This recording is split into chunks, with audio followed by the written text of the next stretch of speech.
History 425, Week 3, Lecture 2. I'm looking at slide 2 now.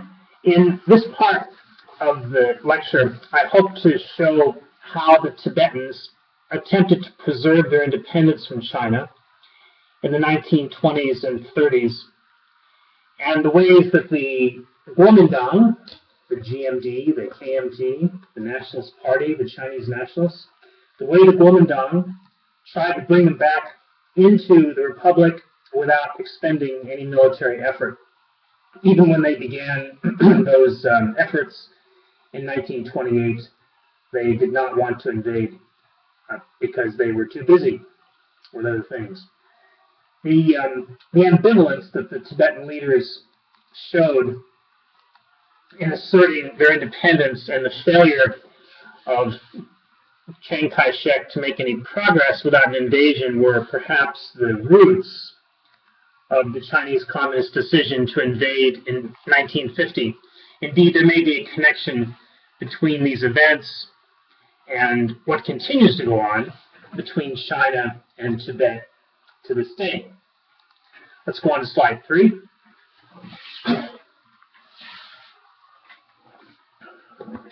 The Dalai Lama that you're used to seeing in the news, the nice man in the glasses, who's in his 70s now and is portrayed as the young man being trained by Heinrich Harrer in 7 Years in Tibet, played by Brad Pitt. That man was preceded, he's the 14th Dalai Lama. So the Dalai Lama of today is the 14th. The man who came before him was the 13th Dalai Lama. His name was Thupten Gyatso. And he's known to Tibetans today as the Great 13th. The reason for that is that he managed to maintain both temporal and ecclesiastic rule, that is, both government and religious rule, all of his adult life except when he was exiled in China and India, excuse me, in the period 1904 to 1913. For most of those years, he was back in Tibet in the middle.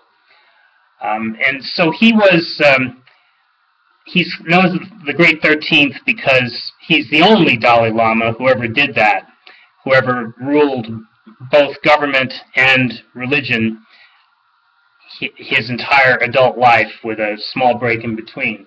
None of the other Dalai Lamas can make that claim in history.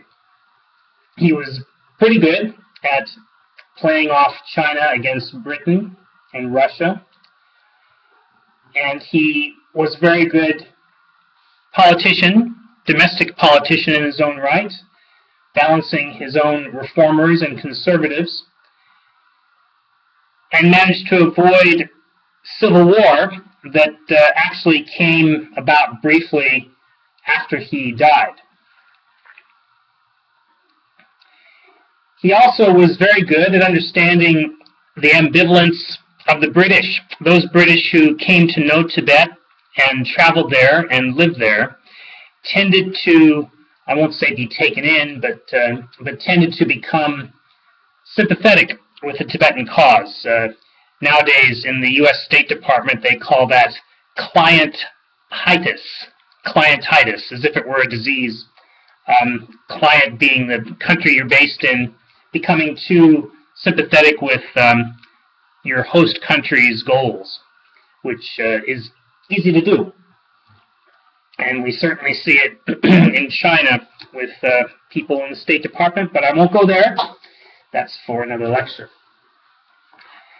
The British who were based in Tibet tended to become very sympathetic, but the British who were in London tended to see the bigger strategic picture, the great game as it got to be known. You can web search that and come up with good results. The great game, that's with 2 capital G's. Let's go on to slide 4 and talk about one of those reformers. The full name you see here, it's really a title. The second word is a title, Tsarong Zasa. I don't know what Zasa means because I'm new to the study of the history of Tibet. I'm really a sinologist, but anyway, Sarong Zasa was perhaps at least the second most important reformer in the history of the Lamaist state between 1913 and 1950 or 51. He was actually depicted in that movie, 7 Years in Tibet. You can see Brad Pitt in that photograph in slide 4. And he was a member of the Kashag. Now, the Kashag, I should pause and briefly describe. The Kashag was described in one book that I'm looking at by Goldstein, not the one that you have online, but a bigger one called A History of Modern Tibet, 1913 to 1951. He describes and I think he takes this from a historical source, he describes the Kashag as the neck between the head and the body, the head being the Dalai Lama, the body being the rest of the government functionaries who actually got things done at the working level. The Kashag was made up of 4 people. It was a bit like a council or a cabinet, and at times it has been called a cabinet. And its members were appointed for life, and they tended to come from and be heavily influenced in their appointments by the upper classes, the landed gentry, and Sarong wanted to change that as his first reform. He wanted to make it so that the Kashag was selected by the National Assembly and that they came from the ranks of ordinary people. He also wanted to reform the military so that it was in better shape to actually defend the country, which it was not. The 13th Dalai Lama considered him to be a favorite. Other people considered him to be pro-British. He was very much in favor of having a British influence in Tibet to offset that of China. And he was a partisan in that sense. He was not neutral. The Dalai Lama had to remain neutral in order to avoid civil conflict. And Sarong's enemies were the leaders of the biggest temples, the monastic officials, and the conservatives in government that didn't want to change anything.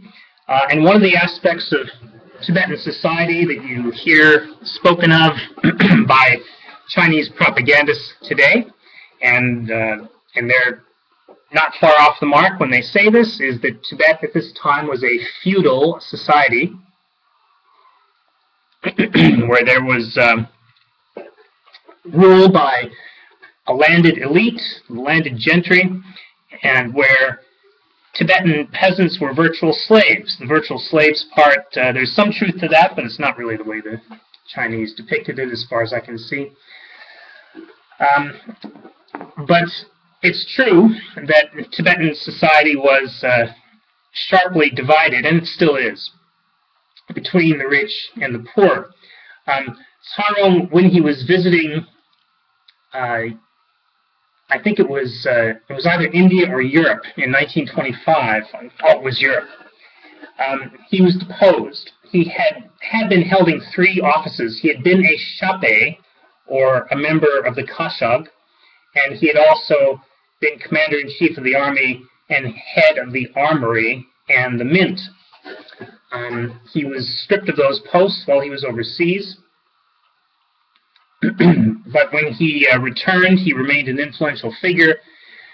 And in that movie, 7 Years in Tibet, which I don't recommend for its historical accuracy, he is a reflection of him drifts across the screen in the form of Mako, this man who was in the Sand Pebbles as well. And it's never made clear exactly what he does for a living, but he's obviously an influential figure. After the uprising in 1959, he died in Chinese custody. We can go on now and talk about this whole business about civil war. I thought Tibet was a peaceful, heavenly place before the Chinese came, but no. Tibet was a society riven with contradictions and with strife. I say there was a regular threat of civil war in this period because the 1920s and 30s and 40s were a period when everybody knew that something had to be done to keep the Chinese out, and there were sharp differences about how to do it. There were people who wanted to change the form of government. There were people who wanted to lessen the influence of the landed gentry and the conservative elite. There were people who wanted to reform the army so that it was more organized more along Western lines. But they were not the most powerful people in society, and the only reason they existed at all was because the Dalai Lama wanted their counsel. The Dalai Lama also knew that the opposition, the conservative opposition, in its various forms, was far more numerous and far more powerful. So he knew that he could not simply strip all the conservatives of their offices, pension them off, and put the reformers in power. And the reformers came in different stripes too. It was a complicated picture. This military faction I refer to here was under Tsarong, and there's another official we're about to talk about in the next couple slides, who was also on his side as well, a very prominent figure named Longshar. But it's important to realize that another aspect of this is that the Tibetan army never really made much progress. It was always a weak force, and it was far outnumbered by the semi-armed wing of the monasteries, these Tibetan police, or the Dobdobs, who tended to be people who were over 6 feet tall, very well built, and they carried around these huge staffs that you see this gentleman here holding. And it was also a complicated picture on the side of the monasteries because they weren't all on the side of the conservatives. The Sera monastery, for example, if you go to Lhasa, the Sera monastery is practically right there in town. It's an easy cab ride, and it's up on a hill in the northern part of the city. I highly recommend it. It's a good place to go get a view of Lhasa. The monks at the Sera monastery were the leadership of them anyway was reformist, and in the most recent period they've also been the most radical anti-Chinese monks in the area. Going on to slide 6. In 1932, the 13th Dalai Lama predicted his own death. He said he would be dying soon, and he probably... there are a lot of people who I should back up just a bit and say that I'm not one of these people who believes in reincarnation. A lot of people tread very gently around this whole thing because they have so much respect for the Dalai Lama, which is fine. But I'm not going to pretend like there's something to all this magical reincarnation stuff in giving you this lecture. But I am going to note it because it's a lot like feng shui, if you've ever heard of that stuff. The wind and the water, feng shui or feng shui, as some people like to say. Feng shui is this idea that if you arrange things properly in your home, that it will affect your luck. If you don't have the furniture set up in the right way in your office, then your business will go bankrupt. This whole idea of arranging everything so that it aligns physically, your physical belongings, so that it aligns with the planets and all that other jazz. Of course, that's complete crap.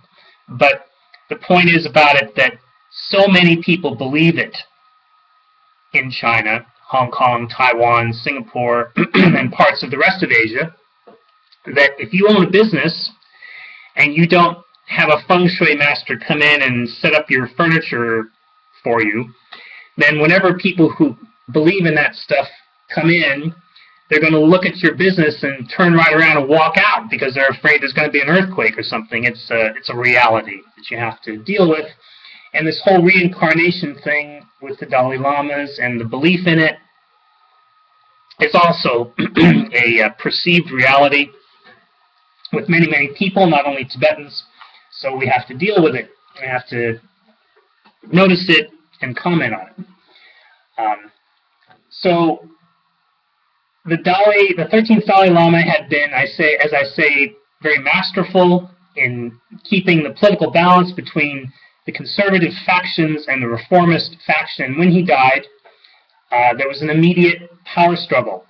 And because there was no, and it wasn't a violent power struggle, it was a political maneuvering kind of power struggle.